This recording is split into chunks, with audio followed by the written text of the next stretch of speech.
It's it's strange. I was on my way over here. I said, "Man, I wish somebody was documenting this when Spider-Man was alive." Yeah. There's nothing for us to go back to the archives Yeah. and go, "Oh, this. Oh, I remember he did that." You understand what I'm saying? And it's just you just got to start. Yeah. You could go, "Well, I want to do it this way and this way." Yeah, but let's just start it, man. Yeah. You know what I mean? And I was like, If man, if you don't do it, who's gonna do it? You. That's where I was led. That's what got me. I'm like, dang. Well, it ain't what I thought I was going. Right. It ain't what I lived. It ain't what I dreamed of doing. Right. But then after you get to a certain level, you just like, Right. ain't nobody. Okay, let me jump in. Gonna, Let me jump in and roll up my sleeves and get down to it. Yeah. Let's start from the beginning, man, because you got a lot of history in the city, man. And let's go back to the beginning, man. Like, how did you start your producing game? Man, you want the long story long or short story short? Hey, man, get creative, do however you want to do, man. This is the SB hour right here, baby. You said, how did I start producing? Well, yeah, how did you get into the game? What age was that you said, okay, you know what, I want to produce? So, let's go back. I think I was about 5 years old. Okay. And I used to beat on the bed. I used to get sticks with pencils, stick, whatever I can grab. Right. And I would beat on the bed. The bed was my drum, right? Okay. And my mom, she would always hear me in there beating. Right. Beating on the bed. Like I would put like a book on the mattress. The bass was the mattress. Right. The snare would be the book. Okay. You know what I'm saying? Get that. Yeah. So, I just started doing this, and I would play along to my favorite songs like, Zap, Roger. Right. Morris Day and the Time, Michael Jackson, all that. So they ended up getting me a drum set. So I think 5 years old, Christmas, man. I woke up Christmas morning and they had a drum set, man, up under the tree. Sweet. So, man, it was a dream come true. I'm like, man, it's over. You know what I'm saying? It's over, man. I'm gonna be a superstar. So, right. That early thinking, that was knowing that. That was the first instrument. So you are a drummer. Well, I was. Okay. I was for a while. Okay. And that lasted, till I tore up the drum set. You know what I'm saying? Right. And then we went to Friendship Baptist Church on the east side for a while, right off Martin Luther King back in the day. Right. So I think by the time I was 8 or 9, I was gonna play with the kid choir. That was my drum. I'm like, man, I want to play the drums. But man, the day that he finally called me out to play, right.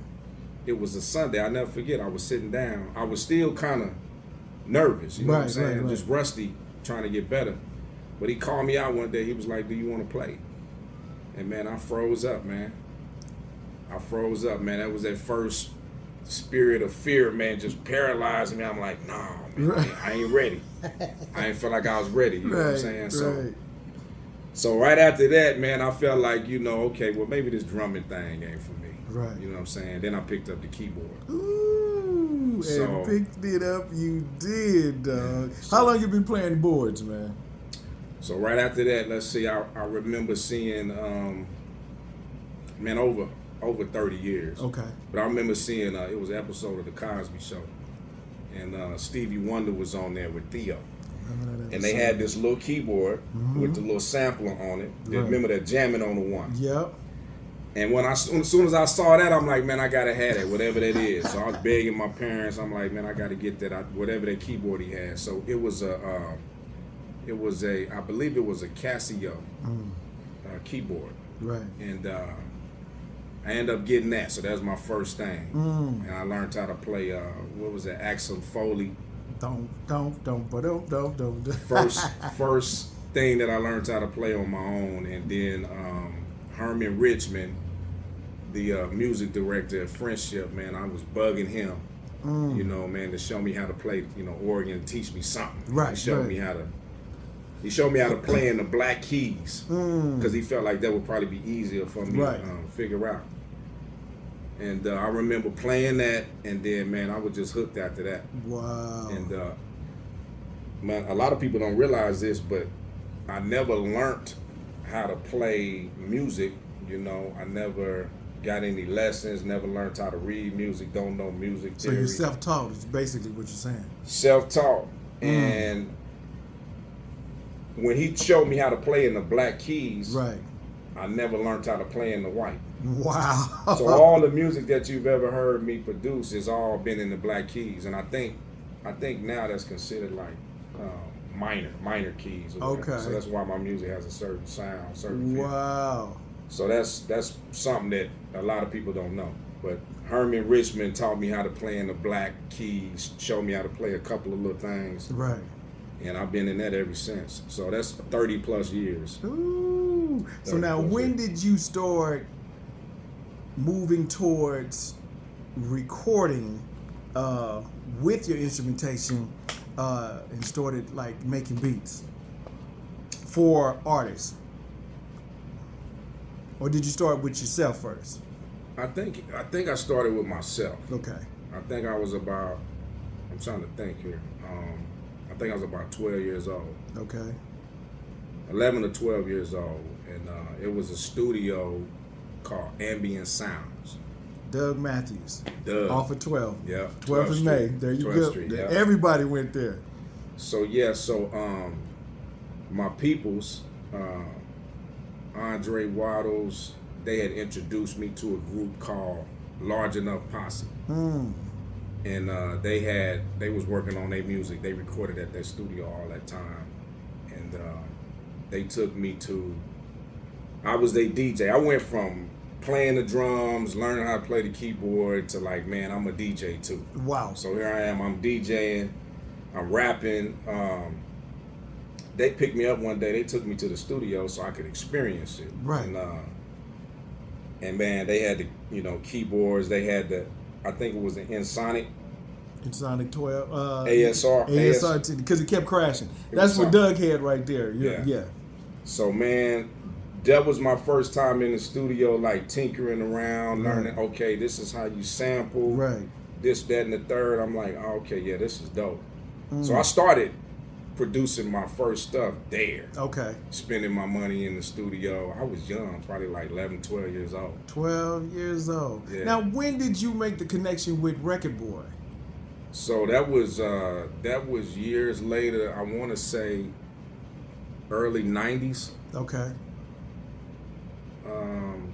I'm thinking maybe 92, 93. Okay. Maybe. Now, did you have material out on yourself before you did the Record Board compilation, or did you come after the Record Board compilation? No, I was actually on that compilation. Yeah, you was on it because that's when I first got introduced to you. No, so before the comp came, I had been in and out the studio. Okay. Spending money. Okay, with you for your stuff. For my stuff. Okay, cool. Yeah, so you was going by Shorty B then, right? Yeah. Okay. Yeah. It was still SB. Okay. But Shorty B, you know. So me and my partner Bino. Okay. You know, Bino One, OG Bino. We used to go to the studio all the time at Record Boy when they was all classic. In that gold building. Right, the dome. So I remember hearing Record Boy, they had, shout out to First Degree, they was on the radio all the time. And I remember hearing their music, and MD was on the radio talking about his studio, talking about the artists. And I'm like, man, we got to get in the studio, bro. Right. Because at this time, Doug ain't around no more. Burnt out. You know, I'm trying to, you know, go back down memory lane. But, so yeah, I want to say that was probably 92, 93, because I know Tupac, Me Against the World was out. Okay. It had just came out. Right.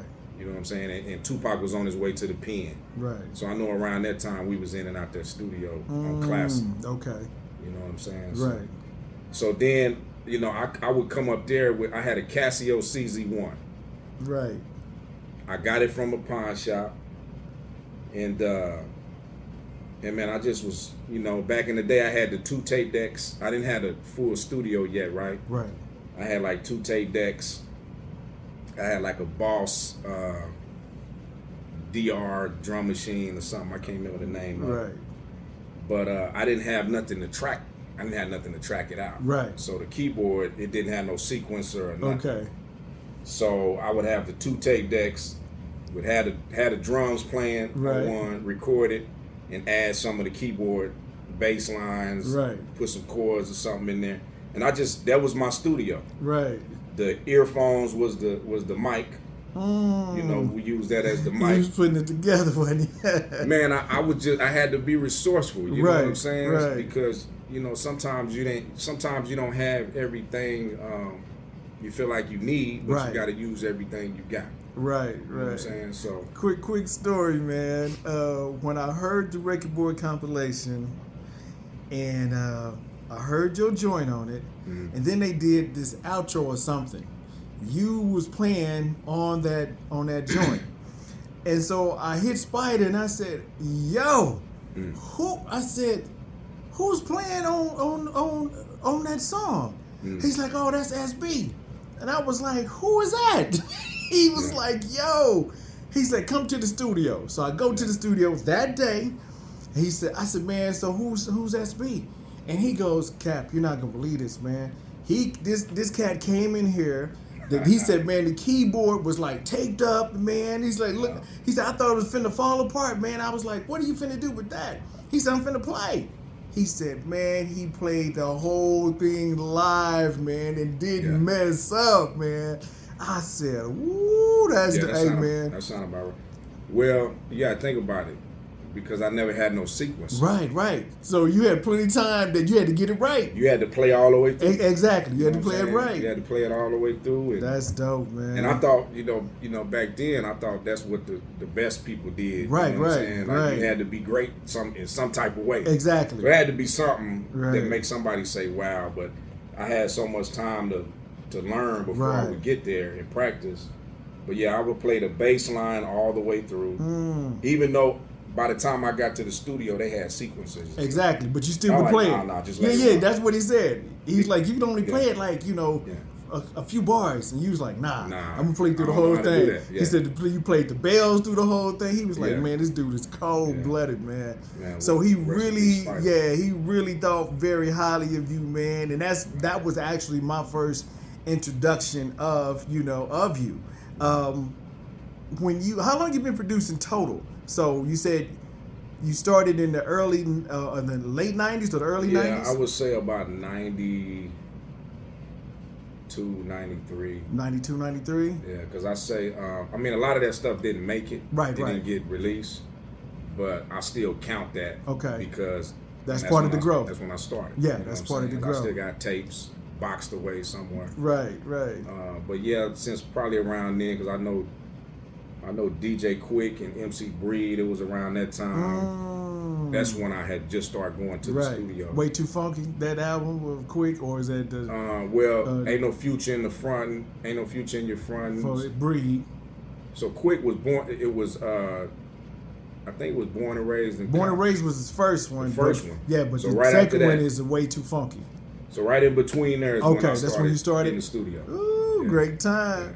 Great time. Who would you say is more? What are your influences on your production? Like when we hear your production, who should we? I mean, what comes to mind when we hear you? When we hear your production? Probably funk, soul, R&B. Okay. Man, you got to think, man. I grew up like a lot of people. They would say, man, SB sound West Coast. Right. But shout out to the West Coast, but that ain't where funk started. Right. You know what I'm saying? Yeah. But the West Coast kept funk alive and kept it going, and they did it in a way that a lot of people didn't. But man, I grew up on Zap. Okay. SOS Band. Okay. You know what I'm saying? Right. We from the old, so it's still Midwest. We talking about Charlie Wilson Gap Band. Like, that was played every day in the household. Right. You know what I'm saying? Burn Rubber. Right. Burn Rubber on Me.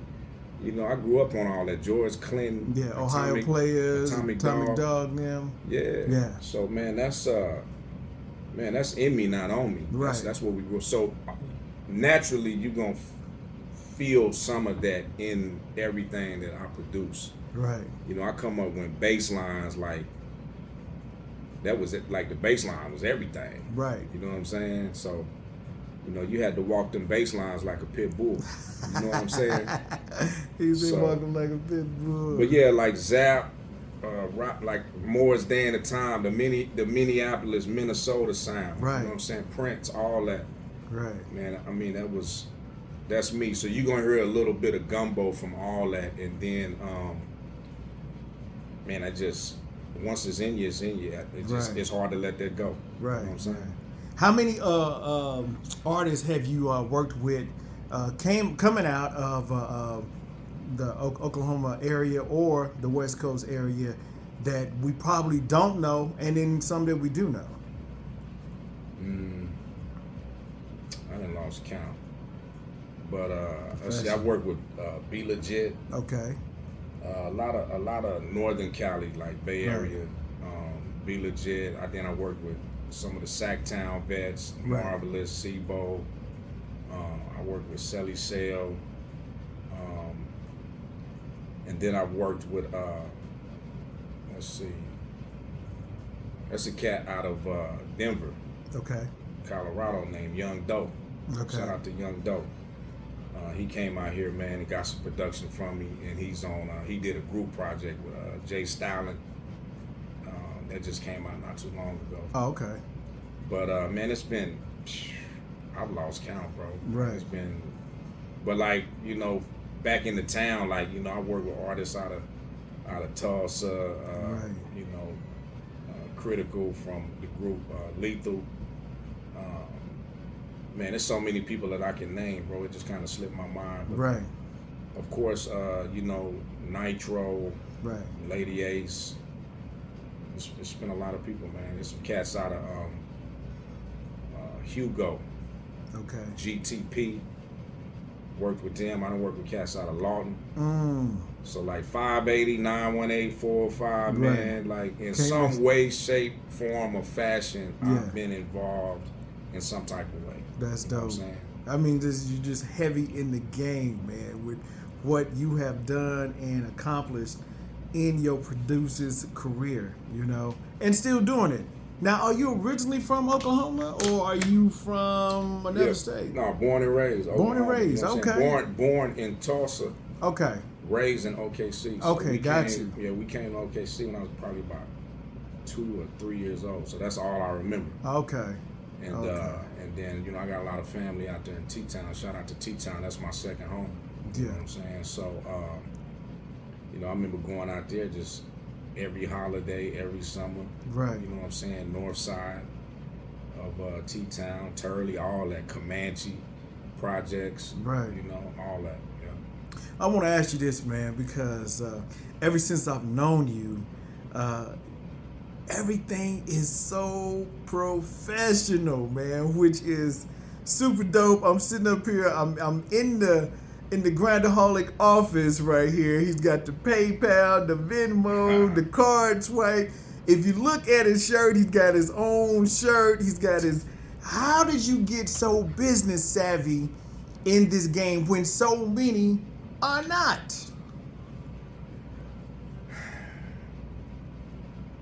I think it stems just being from a small town, man. Like, I come from an era, and man, I appreciate the compliment, bro. But, Man, that's for real. I come from an era, man. It's like you had to be 10 times. You had to go 10 times harder than mediocre people. Okay. Just to be noticed, just to be accepted. Right. You know what I'm saying? Just to be taken seriously. Right. So I think, I mean, from music to sports to all of these things, like you had to do something that just separated you and to be taken serious. So when it comes to business, I looked at how some of the big brands move and how they did things, and I just tried to model myself after some of the best that ever did it. You know what I'm saying? Ever since I've known you, You've always had your shit together, man. I email you, you hit me back with an email respond. I said, SB is together, man. And I think, and this is, I mean, like I say, I've been knowing you for about, what, the last 20-something years, dog, I think? And so, that long, you've been this way. I mean, every time I've known you, I've seen you, I've come to your offices, everything is plush, everything is looking great, smelling good. I mean, it's like you have your shit together, and so many producers don't. And that's not to take away from them or anything like that, but I'm saying that I think that if someone is doing something on that level, it should be acknowledged. Let's talk about your radio play and your radio songs that have made the radio, that had got plenty spins, man. What are some of those songs, man? So the first song that ever hit the radio was From the O. That was 2005. Okay. Yeah. So, and that was the first one, and it just really kind of took off from there. But okay. 5 years prior to that was me. I dropped my first single 5 years prior to From the O. It was called Summertime. Okay. And you know, I did everything, sent packages to radio and all of that stuff. But you know, it took about 5 years for them to just recognize the grind and see that, okay, this guy, he ain't going nowhere. Okay. And he ain't. It's not that he ain't going nowhere. Like he really doing something. He's really dedicated. You know what I'm saying? So shout out to Perry Publishing and Broadcast. Yes, sir. They picked it up. Like it had got to the point I wasn't sending no more packages to no radio. Nothing. Like I was done with chasing radio. Right. I was determined to like get the streets. Okay. You know what I'm saying? So, and that's exactly how it happened. They heard my stuff in the club, and it went up from there. I got the calls like, man, we heard this song, we want to get it in rotation, you know. So that's dope. Man, and it just kind of went on from there, man. From the old boppers. So now boppers come after. Yeah, that was the second single. Now is that song a remix with Ace on it, or just the original with Ace? That's the original with Ace. Yeah, that's okay. Now was that part of Nitro's compilation? Did he put that on there, or did you just have your own thing going on? Nope. So it went on my first project, okay. The Streets Is Talking, and then Shelly Sell picked it up for his comp. Shelly Sell picked it up. He had a compilation that came out called the Gumbo Pot. Okay. So he picked that song up. So that was the first nationwide distribution that I received. Shout out to Shelly Sell for that. That was big, you know what I'm saying? So, nice. But did that answer your question? I kind of it did. A little bit. Okay, so then what came after that? After that, I think it was supposed to be Grey Goose, but Grey Goose unfortunately didn't make a single. Okay. Somebody else did a song called Grey Goose at the time, and it was already in rotation. So we was just like, man, we just gonna move on to the next. I kind of regret it sometimes. Right. Because that was like one of the biggest records on the album. Right. With Grey Goose, it was the next single I think was called Major. Okay.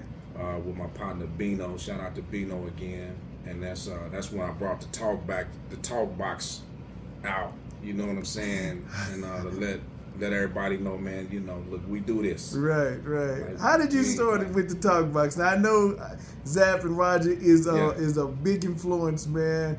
And you know, even in my producer's journey, I tried to do mess with the talk box a little bit, man, but I could never get it on to your level, sir. So how did you really get into using the talk box in your production? So, I mean, we got to go back to the beginning. Okay. Like, remember I told you I was like 5 years old, beating on the bed. Right. For the drum set. Well, the mattress that we had, I'm just giving you a little backstory. The mattress that we had, it had the handles. Okay. Were like these silicone tubes or something like that.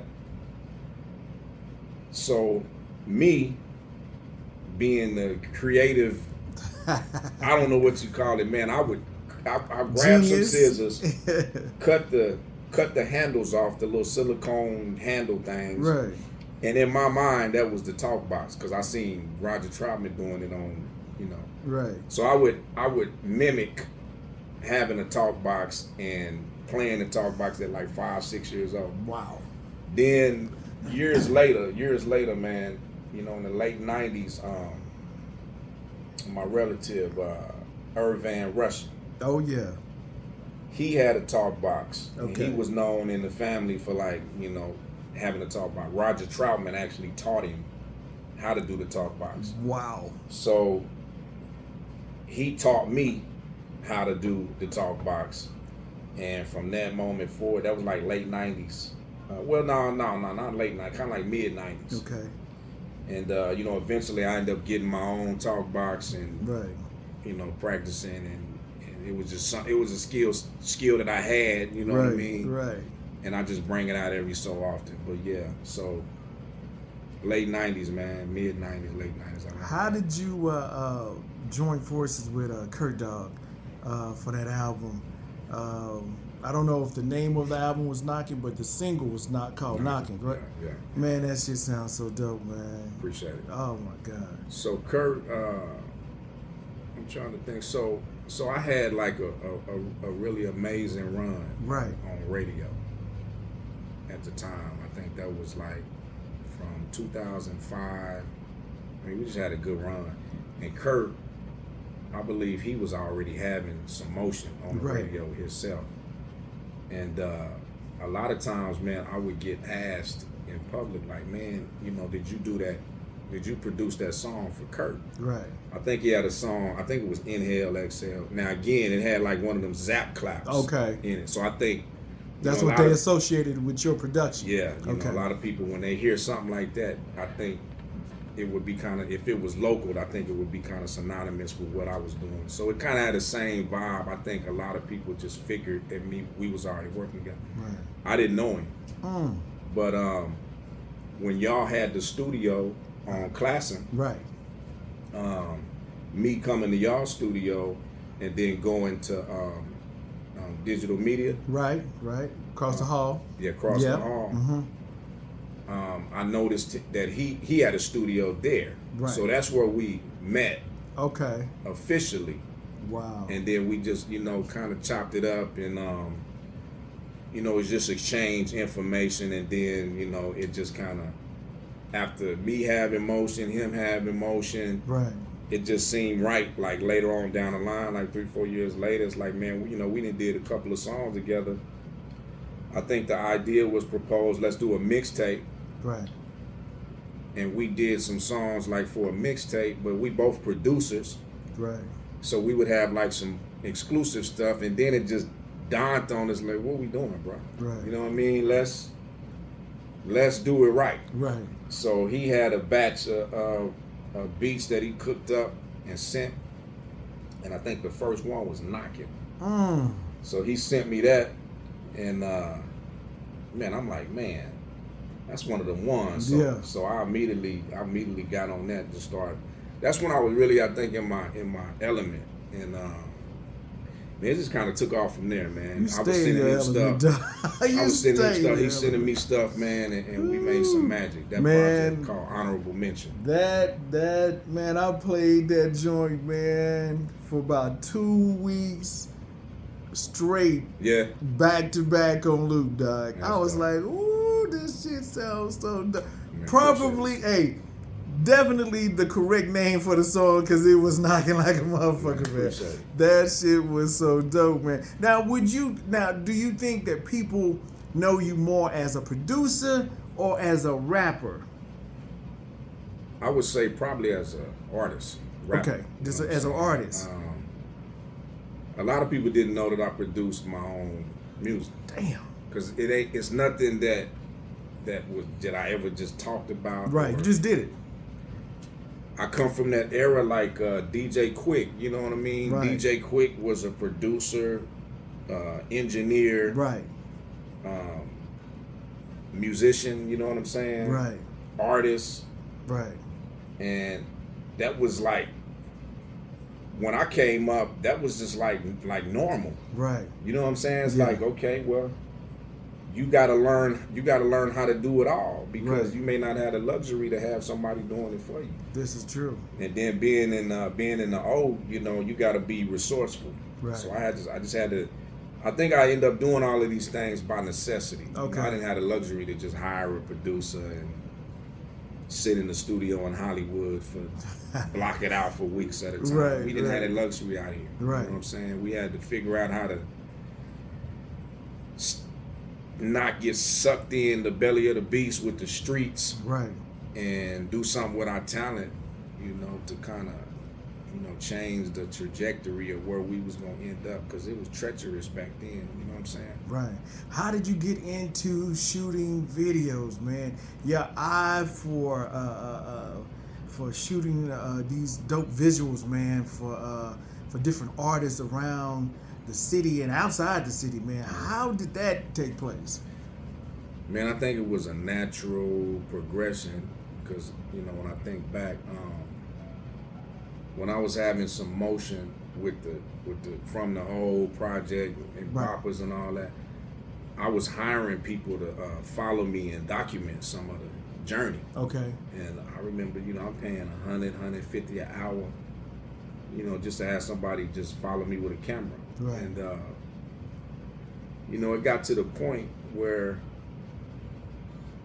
I had this, I knew that coming from here, man, things had to look a certain way, feel a certain way, sound a certain way, for anybody outside of here, especially to take it serious. So Right. it was like, you know, once I'm shelling out all this money to get some professional work done, it was like, I started noticing some people, they didn't,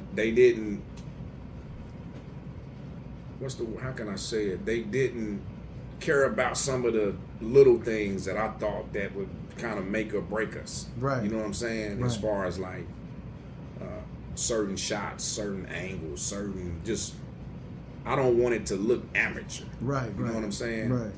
So, you know, I would kind of nitpick, you know, man, can you fix this? You know, I'm the client that probably had more revisions that you would want. You know Right. what I'm saying? But not because I'm just, you know, being a hole. It's Right. just, I just wanted that. You wanted a people certain to- way. I wanted people to take us serious. You know what Okay. I'm saying? So it just dawned on me. I'm like, man, well, wait a minute. Let me go back to the same thing that I was doing in the studio. You know, when I was spending all my money in the studio trying to make beats, I'm like, well, wait a minute. Maybe I need to buy a keyboard with a sequencer so I can start learning how to do this stuff instead of just spending all my money. Right. So it was the same thing. It was a natural progression with video. I was like, well, maybe I should buy a camera. Right. Maybe I should learn, you know, what software you use to edit. Right. So I can fix little things that, you know, bother me. I can just kind of learn how to do things on the fly instead of having to call you every 10, 15 minutes to Right. fix something. And then, man, it just hit me like, man, you know, if I can do this for me, I can do it for anybody. I started realizing, man, this is some of the missing pieces that we need. And then I remember talking to Nitro one day, and I think they had like they had a show called Hot Power, not Hot Power, but Power Moves. Power moves. TV. Mm-hmm. I think I remember talking to Nitro one day, and he was just like, yeah, man, we got to control our own media. And when he said that, it just kind of stuck. You know, I just kind of never forgot that conversation. I'm like, you know what? You're right. And that was kind of like one of the seeds to start a media company. I'm like, man, I need my own media company. You know what I'm saying? We got to be able to control. So that's where Grindaholik Media, that's where kind of like The concept started right the there. concept, you know. Like I was doing it, Right. but not You like, didn't have it tagged and labeled. Yeah, you and know, So you go on and put wheels on it and Yeah. get it moving. so it was a natural progression, man. Just learning, like, okay, as a producer, we working with sound. Right. As a videographer or editor, we just working with visuals. Right. It's the same thing. It's Right. just making it harmony. Right. Making it, you know. And like if you can do audio, you can do video. Yeah. Yeah, you know what I mean? Yeah. So that's 3 hats you have on. Producer, artist, and media. Do you have a team behind you? Because we only see you. Or is it just you? Yeah. So I would say yeah, but at the same time, I do have a team. Okay. But they're on call. Okay, You gotcha. see what I'm saying? So it depends on the project. Right. That's why it went from. That's where the group comes from, Grindaholik Media Group. Okay.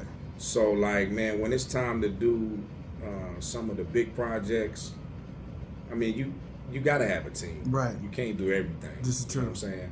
But there is times, man, where there is no one to call. Right. You know what I'm saying? So you got to do it yourself. Like when I did Grindaholik TV, I got the call that Tech Nine was in town. Brother Lynch was in town. You know what I'm saying? Right. There's a lot of factors in town. They like, come on up here. Right. Man, I didn't have time to go get no host. Right. You know what I'm saying? I ain't had time to go get no cameraman. You know what I'm saying? You had to knock it out. I just had the opportunity. Right. So, I took the camera. I took one of my partners, was a big shout out to Gerard. You know what I'm saying? He was a big Brother Lynch fan. Okay. G, that do tattoos. Okay. So I called G. I said, G, I need a favor. I need you to hold the camera while I interview Brother Lynch. And he was just tripping out. You know what I'm saying? So I end up grabbing the microphone, and now I'm the host of Grindaholik TV. I never even planned on being the host. And right. If you look that up on YouTube, you'll see that first main interview with Brother Lynch. Wow. And I'm hosting it. And then I interviewed Tech Nine. I had met Tech Nine, a while back. Right. When he was running back and forth through here. But back to the team part. Yeah, I got a team nice. That works with me. It just depends on the significance of the project. Gotcha. You know what I'm saying? And now we moving into more of that. You'll see more of the team coming from behind the scenes on future stuff. Now. Shout out to Marlon Ladd. Okay, cool. Now, do you still have Grindaholik TV? We still got it. It's just been kind of dormant. Okay. It's just been kind of dormant. I think I was ahead of my time at the time when I started it. And again, it was just like me seizing the moments, because I knew certain moments was probably never gonna come again. So it's like, man, either grab this camera or miss it. Right. And then it just came, like, okay, we got to call it something. Right. Grindaholik TV. That's dope. That's dope, man. I told you, he's super professional with everything. Now, like me, I'm never out in the mix, but I'm always in the mix. Do you feel you are, I don't want to say secluded, but what's the word I'm looking for? On an island? Yeah, but people know you. But I'm saying it's just like, not just any Tom, Dick, and Harry can walk up and be like, yo, I'm recording with SB. You understand what I'm saying? So are you very particular about the type of artists that you work with? Or are you just like, yo, I'm open for business? How does it work? I think I've always been open. Okay. You know what I'm saying? Right. You can't be, you could be selective. That's not an issue with that. Right. I've always been open for a conversation to work with anybody. You know what I'm saying? I am selective in a sense to where, like, now it's like it just needs to align with where I feel like I'm going. Right. I'm not chasing the spotlight, chasing cloud. Right. I'm not in a rush to get the camera thing. You don't really see me on camera too much. Right. That ain't nothing that I've ever chased. You know what I'm saying? But no, the studio has always been a private studio. I've never advertised it, never did anything. It's kind of like one of the things, if you know, you know. Right. Back in the day, but as I grew and started expanding and started seeing the bigger picture, I made sure that, man, the doors are open. Okay. So, man, anybody is able to reach out to do business, because that's what it is. It's a business. You know what I'm saying? How do they get in contact with you if they want to reach you for artist work, for production work, or even for media work? How do they get in contact with you, man? Right there. You can go to grindaholikmedia.com. And everything's right there. GRINDAHOLIK media.com. And man, all our information, booking, studio, media services, marketing services, it's all right there. Or you can call 405-673-8500. That number's been there forever. Forever. You can Google me, bro. It ain't no secret. Right. You know what I mean? Right. So right. That's dope, man. That's dope. Okay, we're gonna wrap it up here in a minute. Then we're gonna get to your music. We're gonna move into the studio part, man, so we can kind of get some information right there. But I wanted to ask you, I think one more thing, man. Now I know we mentioned your influences from the funk and all of this stuff like that, man. But who are some of your influences when it comes to into the rap, part of, as an artist or producer wise? Man, now I gotta go back. Okay. Run DMC. Okay. As far as rap. Right. When Run DMC came out, that's what made me realize man, okay, I can do that. I want to do that. Right. You know what I'm saying? So I'm like a hip hop baby, bro. Okay. I come from the 80s era. Fat Boys, Run DMC, LL Cool J. Bruh, when LL dropped I'm Bad, I was LL in my mind. You know what I'm saying? That's dope. So, I mean, I come from that era, man. But I think when it moved towards NWA and when things started shifting west, right. I think I started identifying with it a lot more because the things that I was seeing in my own environment, the stuff that they was talking about, right. We can talk about that. Right. You know what I'm saying? Right, so kind of gave you permission. Yeah, so to speak. Because I think as a kid, it was just about, being your superhero, being this phenomenal, great person in your music. You a superhero in your music. You know what I mean? Right. And it was more competitive. You know, Run DMC, everybody outside of them was sucky MCs. Right. You had the Cool Mo D, LL battle. Right. You know what I'm saying? Everything was really, really competitive. It was just about how great you were. Right.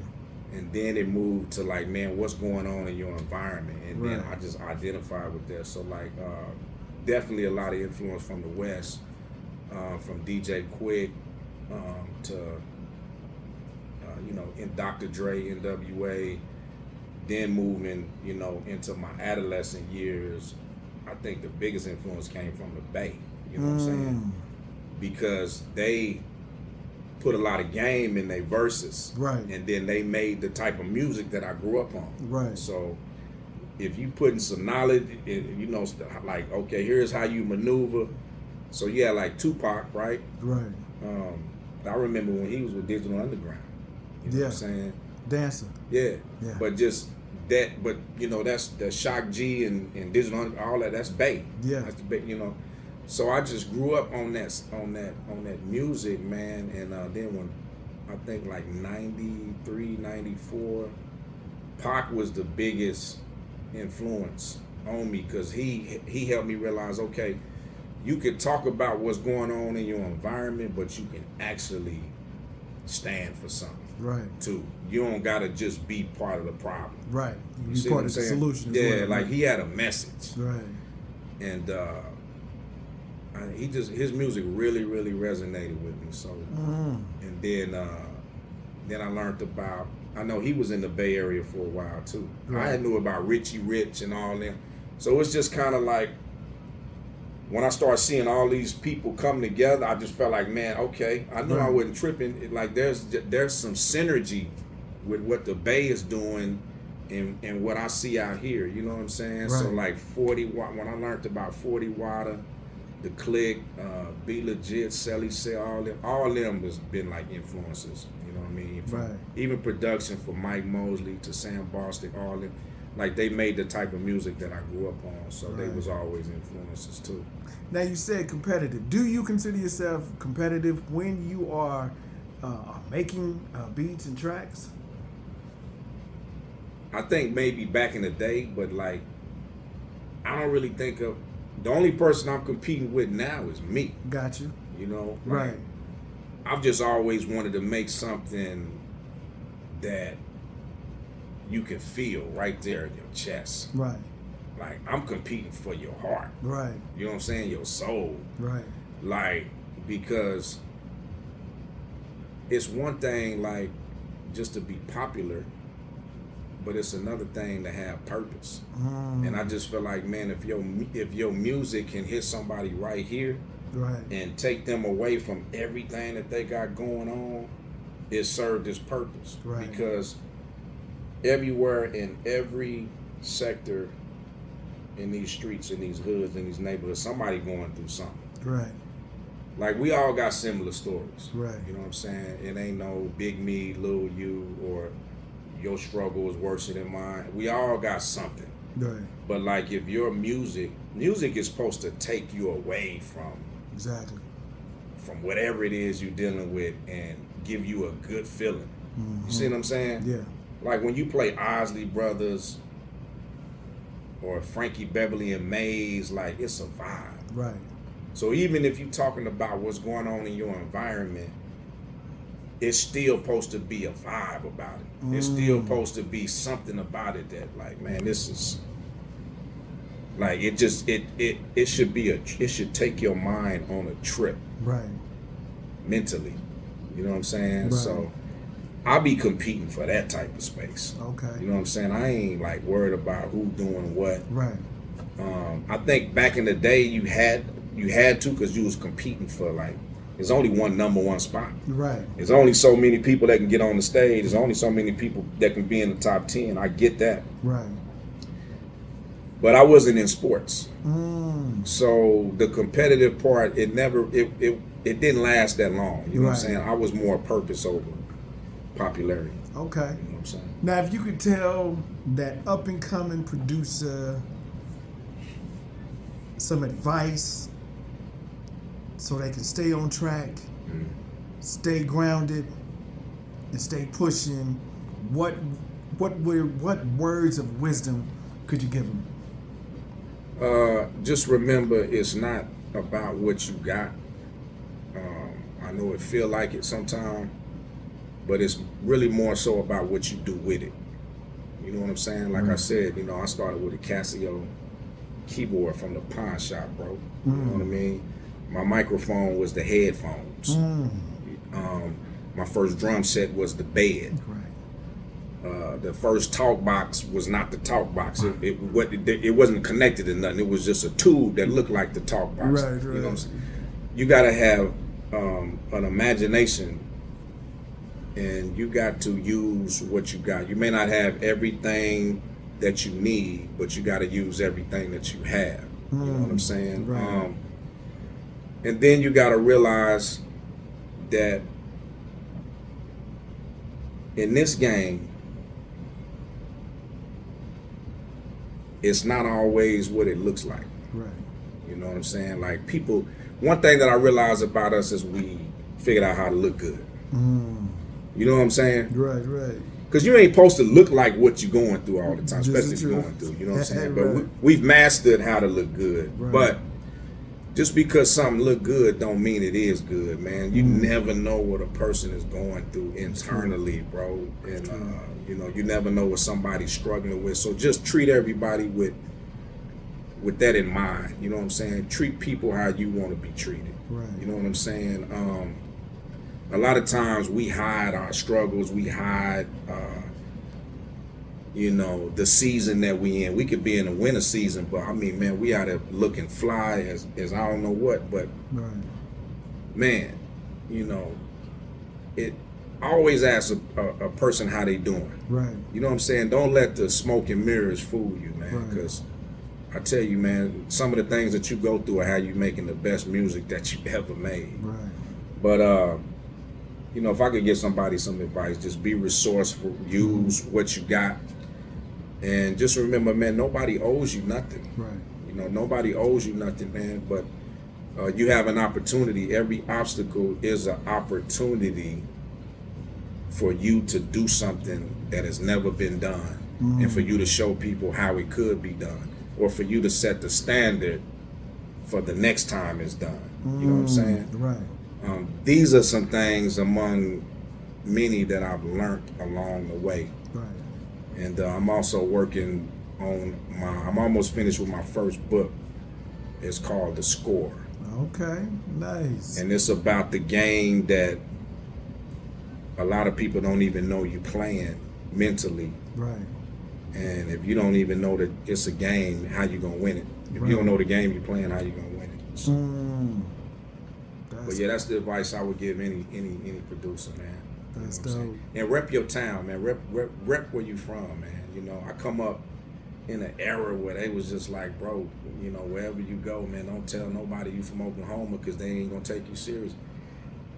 That right there was the spark that lit the flame. Right. From that moment on, like every verse, I was throwing it up in your face. I'm throwing I'm putting Oklahoma in everything. You know what I'm saying? Right. Like, I was determined to put some pride back into the state. Now, can we give you the credit for coining the O? The O? Now, come on now. If we go back, we can look at it. Nobody was throwing it up until you. Yeah, O's up. O's up. That was you, dog. Yeah. If I'm not mistaken. Yeah. That's something that I took very seriously. In my mind, I wanted this whole O's up thing. Like the O is like when you see somebody chunk up the deuce. Right. You know what I'm saying? Like a lot of times Texas, they was known for chunking up the deuce. Right.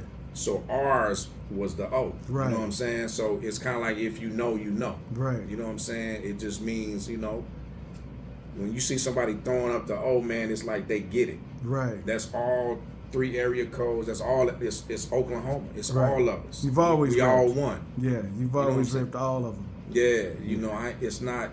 I mean, of course, you know, you're gonna rep your city, but I never wanted to alienate. Right. I never wanted to, because man, we all need each other. You know what I'm Right. saying? I mean, that's what it's about. A lot of legacy right here.